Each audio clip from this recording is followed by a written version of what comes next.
On a eu hier un retracement du dollar et donc un rebond de l'euro donc suite à l'annonce des tarifs sur la Chine. Après la clôture de Wall Street, on a eu également l'annonce que il y aurait 100% de tarifs sur la Chine à partir du 1er novembre. Donc ça c'était après la clôture. Donc attention à lundi sur les marchés en général et surtout sur le dollar. On y reviendra dans d'autres briefs. Donc on verra l'indice dollar, l'or aussi et le pétrole WTI. Avant cela, n'oubliez pas notre accompagnement idena-bourse.com. Vous avez l'accès donc à tout notre programme depuis notre site. Vous avez donc l'offre mensuelle classique sans engagement et l'offre gratuite avec notre partenaire Vantage. Donc vous pouvez avoir entre 6 mois et 2 mois d'abonnement tout simplement en ouvrant un compte chez notre partenaire. C'est l'affiliation tout simplement qui finance votre mode d'abonnement. Donc c'est totalement gratuit et sans engagement, je le répète. Également notre Discord en description. Donc tous les liens en description, voilà ici. Et encore une fois, merci à ceux qui s'abonnent et qui like, ça soutient énormément la chaîne. Stateco, on n'a pas eu hier. Tout simplement, on est toujours au shutdown aux États-Unis, on le répète. Surtout qu'il y a plein d'annonces éco qui sont pas arrivées, l'emploi, etc. Ça, on en a parlé plein de fois sur la chaîne. Et surtout, finalement, c'est hier, on a eu la clôture à Wall Street très négatif, regardez. Et surtout, après la clôture, on a eu donc l'annonce qu'il y aurait 100% de tarif au 1er novembre, je le répète.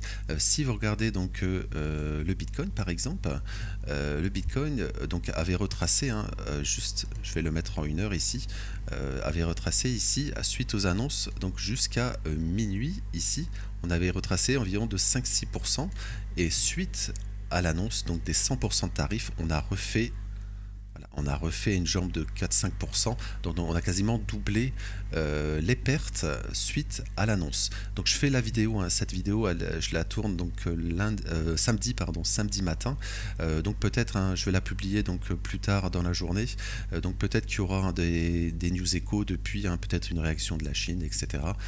Mais attention, parce que bien sûr 100% de tarifs sur la Chine, tout vient de Chine, donc bien sûr avec les tech US, on en a parlé dans le brief macro aussi, souvenez-vous la semaine passée que 35% du S&P 500 c'est les 7 plus grosses compagnies et c'est lié à l'IA.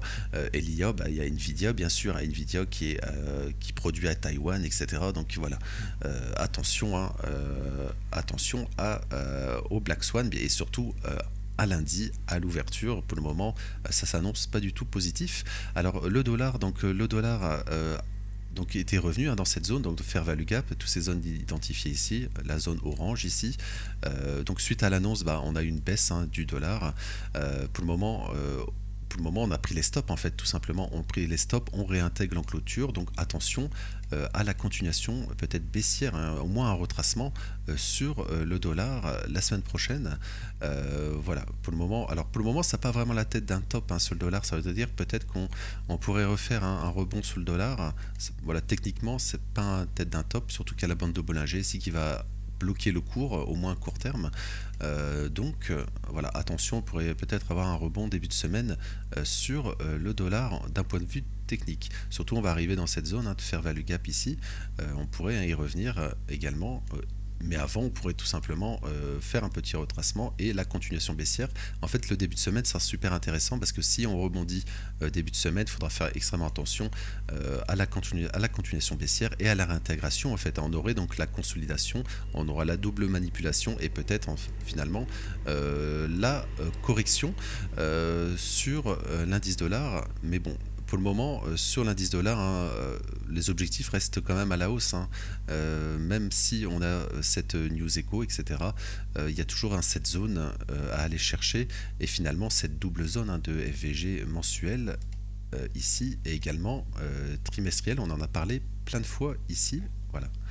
Ce plus haut ici pour revenir dans ce fair value gap et là on pourrait faire une belle continuation baissière, mais là on n'y est pas du tout pour le moment. Donc sur le dollar ça pourrait être un peu différent des indices.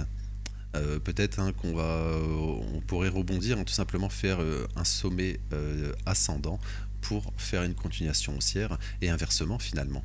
Sur l'euro USD ici, on pourrait tout simplement faire l'inverse, hein. On revient également, on est venu mécher dans ce fair value gap ici. Voilà, on a rebondi hier. Donc attention sur le forex tout simplement, sur le dollar et l'euro USD. On va enchaîner par le pétrole. Enfin voilà, finalement c'est un point sur la semaine. La semaine prochaine, techniquement, on aura des news échos très importantes, hein, l'inflation, CPI, vente au détail, etc., PPI. Donc pour le moment, il n'y a pas du tout, le shutdown est toujours là, donc pour le moment, ça serait reporté.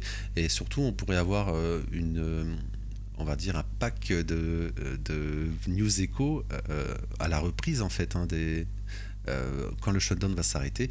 Et là, il faudra faire extrêmement attention parce on en avait parlé dans le brief. Voilà, alors ça rame un petit peu ici, voilà, mais le brief macro, hein, de la semaine passée, dimanche passé, que on avait eu les chiffres qu'on avait eu, c'était donc mercredi, donc il y a 2 semaines, et c'était pas du tout positif sur l'emploi, et ça bien sûr c'est absolument pas pricé, c'est juste pour le moment on price, hein, cette baisse, c'est simplement une baisse suite aux tarifs et pas du tout sur l'emploi, etc. Aux États-Unis, ralentissement, etc. Donc extrêmement attention, hein, encore une fois sur les indices, et ça on en parle depuis des semaines sur la chaîne. L'or, alors on va passer sur l'or. Donc l'or, hein, qui est valeur refuge, donc l'or a retracé donc à la hausse, donc on avait retracé à la baisse. Donc attention sur l'or, hein, moi je le répète, on pourrait peut-être début de semaine, en cas de mauvais lundi, avoir peut-être encore un nouveau plus haut sur l'or, et il faudra faire extrêmement attention ensuite. Parce que sur l'or, je pense toujours qu'on pourrait retracer fortement. D'ici la fin de l'année, on est totalement hors des bols de mélanger en trimestriel, semestriel et annuel. Il y a tous les niveaux ici, hein, c'est tous ces niveaux ici. Donc attention, tout simplement parce que si on a un crash boursier, l'or aussi va baisser, hein. Là, pour le moment, il fait office de valeur refuge. On est dans le début finalement. Donc attention, en cas de plus haut la semaine prochaine, on pourrait avoir la structure de double top pour ensuite avoir un fort retracement. Parce que si le marché action s'effondre, l'or va s'effondrer parce que les gestionnaires ont toujours un pourcentage d'or dans leur portefeuille et donc ils le vendront pour pouvoir acheter des actions moins chères tout simplement. Et c'est le but, hein, d'avoir une part d'or dans son portefeuille pour un gestionnaire, c'est tout simplement en cas de crise, forte crise, hein, bien sûr, c'est tout simplement de pouvoir acheter des actions moins chères et donc avoir un rendement bien supérieur ensuite quand les actions vont rebondir. Donc attention sur l'or d'ici la fin de l'année, ça on en parle également depuis un certain temps sur la chaîne. Mais à court terme, voilà ce qu'on fait, on pourrait, hein, la semaine prochaine aller chercher donc le plus haut de cette semaine. Mais tout cela, on en reparlera bien sûr également lundi avec l'ouverture des futurs lundi matin. Voilà, pas plus de choses finalement à dire sur l'or, hein. Finalement, ce qu'on fait, c'est positif. On pourrait donc totalement aller chercher un nouvel ATH et là ça sera une zone super importante en cas de rejet, on pourrait vraiment avoir un fort retracement sur l'or. Oui, je le répète, hein, quand il y a vraiment un crash économique, enfin un crash sur les marchés, il y a tout qui baisse, vraiment tout qui baisse, les valeurs refuges baissent, les actions bien sûr aussi baissent. Donc extrêmement attention sur l'or à court et moyen terme. Donc on va terminer par le pétrole. Alors le pétrole, on est tout, bien sûr, ce qui est négatif pour les États-Unis est mauvais pour le pétrole WTI, ça va ralentir la demande. On en parle, hein, depuis également même des mois, hein, sur le pétrole WTI. Tant qu'on maintenait ce fair value gap baissier ici, on pourrait donc avoir une continuation baissière. Alors on est revenu finalement aller chercher ces $60 ici, on en a parlé de nombreuses fois, et l'objectif c'est aller chercher les $55 ici sur le pétrole, donc à court moyen terme. Voilà, on fait une mauvaise clôture, hein, c'est comme les indices, etc. Une clôture très baissière, donc attention à la continuation baissière sur le pétrole ici. Je vais m'arrêter là pour aujourd'hui. Donc n'hésitez pas, si vous avez plu, à liker, commenter et à vous abonner, ça soutient énormément la chaîne. Vous avez également tous les liens en description, notre accompagnement, notre Discord, donc tout est en description. Je vous souhaite donc un bon week-end, merci et un lundi.